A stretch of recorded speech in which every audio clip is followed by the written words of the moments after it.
आस्ते कदम महाराज गणपती भूपती प्रजापती सुवर्ण रत्न श्रीपती अष्टादान जागृत न्यायालंकार मंडित शस्त्रास्त्र शास्त्र पारंगत राजनीती धुरंधर प्रौढ प्रताप पुरंदर क्षत्रिय कुलावतंस सिंहासनाधीश्वर श्री श्री श्री छत्रपती शिवाजी महाराज की जय, छत्रपती संभाजी महाराज की जय। फोटो घ्या चला। जय जिजाऊ, जय जिजाऊ, छत्रपती शिवाजी महाराज के, छत्रपती शिवाजी महाराज के। चला तुम्ही आव्हान झालेल्या या शिवतीर्थ राजधानी रायगडावरती आपल्या संपूर्ण शालेचं सहलीचं सहर्ष स्वागत आहे। नमस्कार, जय शिवराय। माझं नाव आहे संभाजी अवकिरकर। जे शिवभक्त रायगड दर्शनी येतात त्यांना गडाची ओळख आणि महाराजांचं शिवचरित्र सांगत असतो। मुलांना तुम्ही याच्या आधी कधीही हा राजधानीचा रायगड किल्ला पाहिला असेल अथवा नसेल पाहिला, परंतु रायगडाचा महत्वाचा भाग, महत्वाचा काही भाग काही वेळामध्ये तुम्ही आज माझ्यासोबत पाहणार आहात। या रायगड किल्ल्याची समुद्र सवडीपासूनची उंची आहे 2851 फूट आणि पायथ्यापासून ते टोकापर्यंत रायगडाची उंची आहे 1350 फूट। रायगडाचं मूळ नाव रायरीचा डोंगर आणि हा जो रायरीचा डोंगर आहे हा प्रामुख्याने जावळीच्या खोऱ्यामध्ये येतो। तुम्ही प्रतापगड किल्ला पाहिला असेल, त्या प्रतापगडाच्या पायथ्यापासून त्या रायगडाच्या उत्तरेला कोकण देवापर्यंत जे खालचा भूभाग जंगल आहे त्याला पूर्णपणे पूर्वी जावळीचं खोरं म्हणायचे आणि पूर्वी हे संपूर्ण जावळीचं खोरं आदिशाची चाकरी करणारे चंद्रराव मोरे यांच्याकडे होतं। छत्रपती शिवाजी राजांना या कोकणातलं जावळीचं खोरं आपल्या स्वराज्यात घ्यायचं होतं, म्हणून महाराजांनी सगळ्यात अगोदर या जावळीच्या चंद्रराव मोरेला एक प्रेमाचा कलीचं एक पत्र पाठवलं की मोरे, आपण दोघे मराठी आहात, तुम्ही आपल्या स्वराज्यात शामिल व्हा, आपण दोघे मिळून स्वराज्य वाढवूया। पुरे मोरे अतिशय गर्विष्ठ आणि उर्वट स्वभावाचे होते। त्यांनी आपल्या राजाला जुळपत्र पाठवलं आणि पत्रात लिहिलं की तुम्ही केव्हा झालेत राजे, तुम्ही स्वतःला राजे म्हणून येणारे आहात तरी कोण, या जावली प्रांताचे खरं राज तर आम्हीच आहोत। याल जावली तर जाल गवली, उद्या यायचा असेल तर आजच या, तुमच्यासाठी दारू कोणा तोफ कोणा सज्ज आहे। थोडक्यात ज्या जावळीच्या मोऱ्याने छत्रपती शिवाजी महाराज सरासर युद्धाचं चॅलेंज केलं। मग महाराजांनी फक्त 145 सरदार निवडले, या जावली खोऱ्यामध्ये आक्रमण पाठवले आणि त्या आक्रमणामध्ये मोऱ्यांचा धाकटा भाऊ हनुमंतराव मोरे हा सूर्याजी काकडे यांच्या हस्ते प्रतापगडाच्या पायथ्याला मारला गेला। आपल्या भावाचं वध झालाय या भीतीपोटी जावळीचा मोरे घाबरला आणि अखेर 15 मे 1656 ला राजाला शरण आला आणि जो कोणी शरण येईल त्याला राजे कधीही मरण देत नव्हते। प्रामुख्याने सांगायचं काय तर मुलांनो, 15 मे 1656 साली हे संपूर्ण जावळीचं खोरं त्याची सकट रायरीचा डोंगर महाराजांनी जिंकून आपल्या स्वराज्यामध्ये घेतला।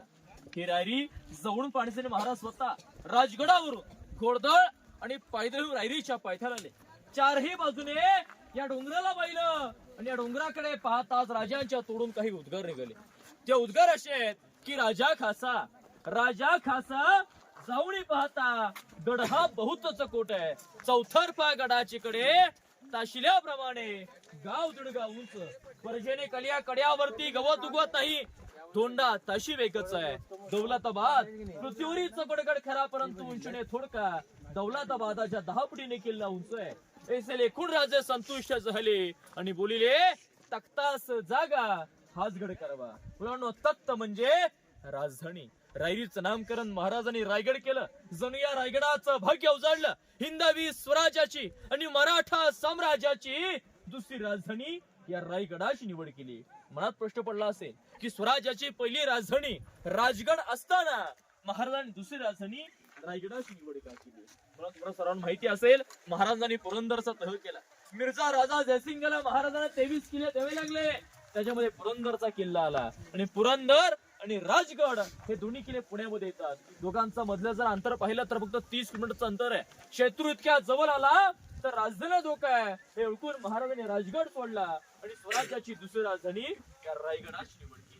या रायगडाची निवड राजधानीसाठी काय केली तर बघा मुलांना, रायगड किल्ला हा कोकणामध्ये येतो आणि कोकणामध्ये येत असल्या कारणे समुद्र किनाऱ्याजवळ दर्यावरती नियंत्रण ठेवता येईल. शिवाय रायगड असा कोकणातला सह्याद्रीतला एकमेव डोंगर आहे ज्याच्या चारही बाजूने सह्याद्रीच्या पर्वतरांग आहेत, परंतु कोणतीच पर्वतरांग रायगडाला कनेक्ट्या अटॅन्याय जॉईन नाहीये. जसं कमळाचं फुल पाण्यामध्ये सेपडून बघतं त्याप्रमाणे रायगड किल्ला कमळाच्या कळीसारखा, रायगड किल्ला शिवलिंगासारखा स्वतंत्र डोंगर आहे, सेपरेट किल्ला आहे.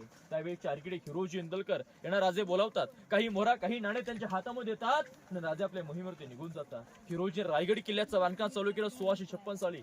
1656 ते 1670 14 वर्ष रायगड बांधण्यासाठी लागली. या 14 वर्षामध्ये हिरोजींनी किल्ल्यावरती बांधलं काय तर 350 इमारती बांधल्या, 84 पाण्याच्या टाक्या खोदल्या आणि 11 मुठाली तलाव खुलली. मुलांना, रायगड किल्ला पुन्हा बघायचा असेल, व्यवस्थित जगायचं असेल तर 2 दिवस लागतं. इतका मोठा किल्ला आहे. रायगडाचं टोटल जरा तुम्ही क्षेत्रफळ पाहिलं तर टॉप टू बॉटम 1200 एकर आहे. गडाची पूर्व शेकडे, पूर्वेला भाऊदेवीचं मंदिर आहे, उत्तरेला टकमक टोक आहे, पश्चिमेला हिरकणीचा बुरुज आहे आणि दक्षिणेला काळकाईचा खळग आहे.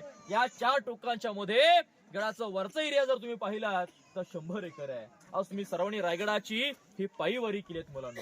आज खरी आता रायगड जगलात ना तो तुम्ही जगलात, कारण पायी आल्याशिवाय गडाचं महत्व समजत नाही. जोपर्यंत डोक्याचा घाम पायाच्या नखापर्यंत जात नाही रायगड कळत नाही मुलांना. ही गडाची समोरची बाजू आहे. वरती पोहोचल्यानंतर इथे हे तुम्ही इथे मोठं तलाव पाहताय, या तलावाचं नाव आहे हत्ती तलाव. अशी मुलांना किल्ल्यावरती 11 तलाव आहेत आणि 84 पाण्याची टाके आहेत. याचं नाव हत्ती तलाव का पडलं तर बघा मुलांना, आपल्या महाराजांनी 400 वर्षापूर्वी रायगडावरती हत्ती आणले. हत्ती कसे आणले, कशासाठी आणले याचं वर्णन दरबारात सांगितलं जाईल. त्या हत्तीला आंघोळ करण्याचं आणि पाणी पिण्याचं ठिकाण तलावाचा वर गेला व्हायचा. या तलावाचं इतिहास नाव आहे हत्ती तलाव. आता पुढे आपण रायगडावर सर्वात मोठं तळं म्हणजे गंगासागर तलाव पाहिला. सर्वजण पुढे जाऊयात. बोला छत्रपती शिवाजी महाराज की जय भवानी. लाईनीमध्ये सोबत यायचंय, पाठीमागे